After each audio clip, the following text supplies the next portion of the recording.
Algebra 1, Unit 4, Lesson 4, Specific Functions and Their Transformations. So first we need to recognize these basically four functions that we're going to look at, but I'm going to add this one. We'll look at similar functions later. These are the main four that you're going to know. So the identity function is just when the y is the same as the x. So these are just some points. You could actually pick -2.5 and get 2.5, but we pick the basic integers, generally from -3 to 3 for all of them if they work. And then because x and y are the same, because that's what this function means, the y's are exactly the same as the x's. And then if you graph those points, you would get this line. We connect them because anything is possible on there. Anything on there has a y equal to an x. Absolute value function, again, we're going to pick the x's from -3 to 3, and then this says that the y is the absolute value of that. So the absolute value of -3 is 3, the absolute value of -2 is 2, the absolute value of -1 is 1, and so on. For the negatives, they will become positive, and the positives just stay as they are. When we graph that, we get a V-shaped function. This function continues on forever. We're only showing from -10, but it goes through 2020 and -2020, and it goes through -300, 300, and so on. So again, we're just showing the part of the function that fits in our grid. The squaring function, again, we will pick from -3 all the way up until 3, just the integer values, and now we want the y is the x squared.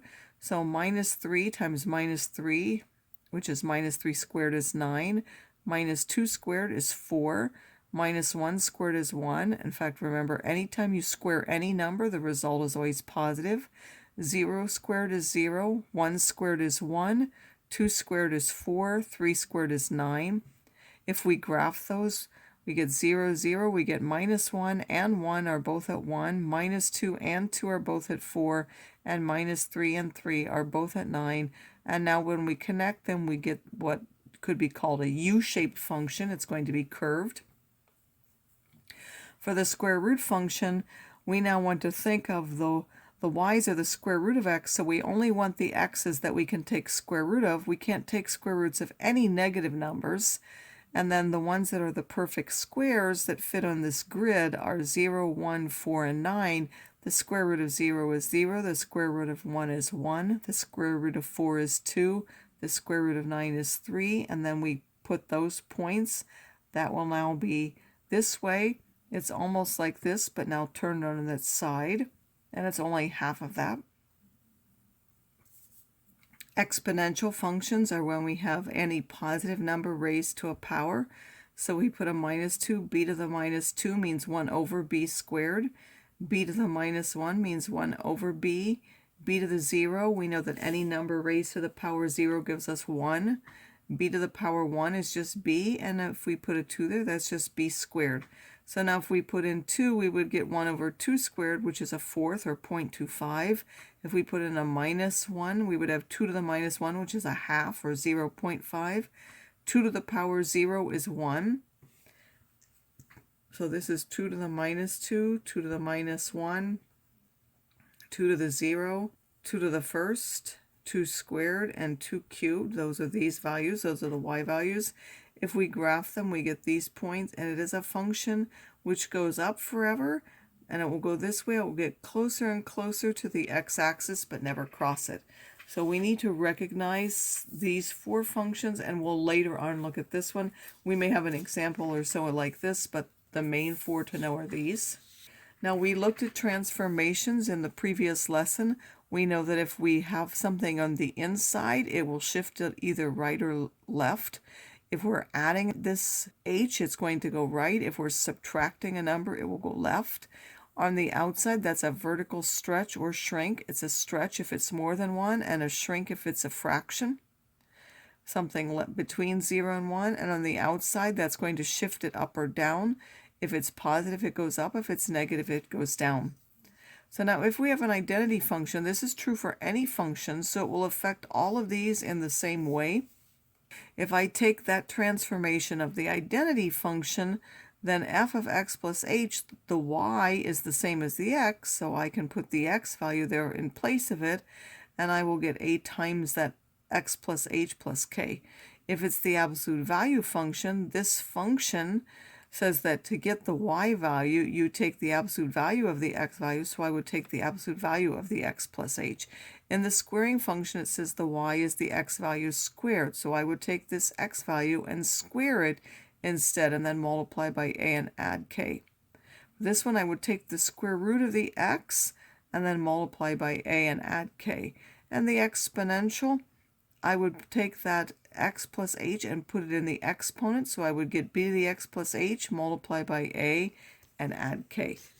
So we're going to look and first make these transformations and then figure out what the function is that we're graphing. So this transformation does what for any function? It will shift 2 to the right and then shift up 3. That's for any functions. So for this one, I'm starting off with the f of x equals x. That is this gray function. So if I take this function and make the transformation, again, right now I have it graphed for you, but you would have to graph it yourself. So if I take this function, I'm now going to shift 1, 2 to the right, and then up 1, 2, 3. I would go 2 to the right and up 1, 2, 3, 2 to the right and up 3, 2 to the right and up 3, 2 to the right, up 3, 2 to the right, up 3, 2 to the right, up 3. Again, I just picked some of the values that are in that function. I found these, and that would give me this new one as the answer. What's its equation? Well, g of x, which is the function that we've graphed, is supposed to be f of x minus 2 plus 3. Well, f of x minus 2, for this function, the y and the x is the same, so I can simply write x minus 2 for f of x minus 2, and then add 3. Minus 2 plus 3 is x plus 1, so this black line has the function x plus 1. For this one, we're starting off with the squaring function. The squaring function, we know these are the basic values. And then I'm going to do the same thing. I'm going to go right 2 and up 3, so I'm going right 2, up 1, 2, 3, right 2, up 1, 2, 3, right 2, up 1, 2, 3, and this one would be right 2, up 1, 2, 3.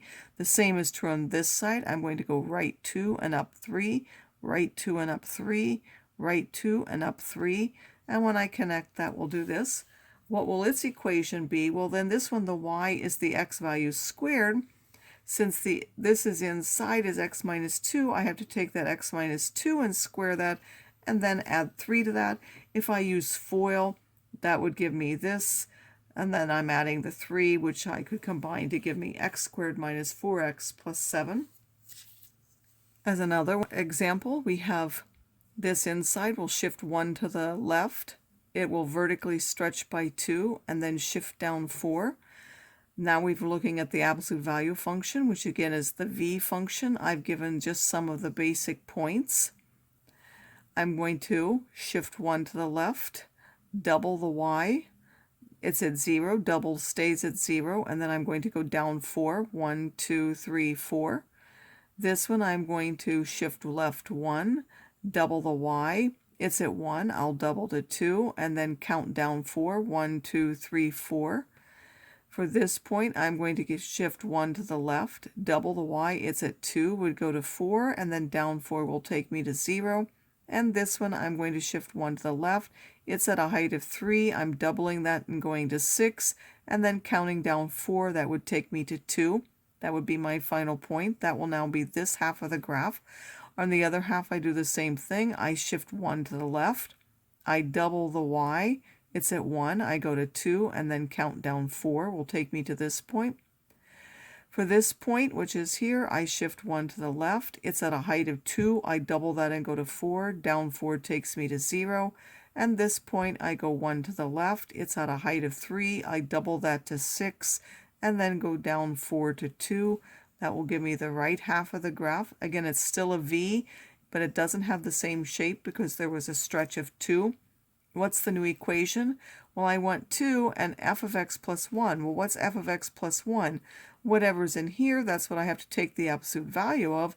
So I have to take the absolute value of x plus 1, and then I need to multiply by 2 on the outside of that, and then subtract 4. This one again is the squaring function, which have these as the basic points. I'm going to do exactly the same thing. I'm not going to go through all of them. I'm going to go 1 to the left, double the y, which is 0, and then down 4. I'm going to go 1 to the left, double the y, which goes to 2, and down 4.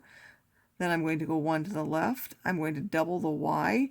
It's at a height of 4. I'm going to go to 8, and then down 4 takes me back to 4. On both sides, that will give me this. Again, it's not the same shape as this. It has been stretched by a factor of 2, so the shape is different. Now, when I want to write the new equation, I want f of x plus 1. Well, whatever goes in here, that now needs to be squared, so I need to take the x plus 1 and square it, and then multiply by 2 and subtract 4, which again I can use FOIL for. And then when I multiply by 2 and combine like terms, I will get this. As the last example, there's nothing that's going to change the x value because there's nothing on the inside of the function, but there are 3 changes to the y. First, there's going to be a vertical shrink of a half, meaning it's going to get closer to the x-axis. It's then going to reflect across the x-axis and then go up 6. Remember, the adding or subtracting on the outside always has to be done last. This is now the identity function, which is the point where the x's and the y's are the same. I'm going to take one of those points, let's say this one. I'm going to take, well, let's take those we can take a half of easily. So this is at a y of minus 2, so I can easily take a half of that. Half of minus 2 is minus 1. I'm going to reflect that and go to positive 1, and then count up 6 will take me to 7, so that would be this point. This one, which is at minus 3, a half of that is minus 1.5. Reflected is 1.5. Adding 6 is 7.5. If I take this point, again, I'm not going to go through all of them. If I take this point, which is a 0, half of that is still 0. Reflecting that is still stays at 0, and then I count up 6. When I connect all the points, that will give me this. The identity f and f of x and x are the same, so instead of this f of x, I can just write x, so I would get the new equation. This one is the line y equals minus 1/2 x plus 6. For the absolute value, these are my basic points. I still need to do the same transformation. Again, let's pick the ones that are easy to take the half of at the moment, just to show you. So this is a height of 2.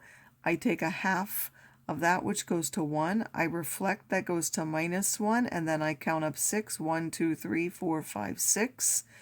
If I'm at 4, I could take a half of that, which would take me to 2. I reflect, gives me minus 2. I go up 6, we'll go to 4. I showed the basic ones that we had graphed. Again, some of those are going to be the halfway points when we do it. When we want the new equation, what are we going to have? We're going to have f of x is now the absolute value, so instead of this f of x, we're going to write the absolute value of x instead of this. So we have this new function is minus 1 times the absolute value of x plus 6.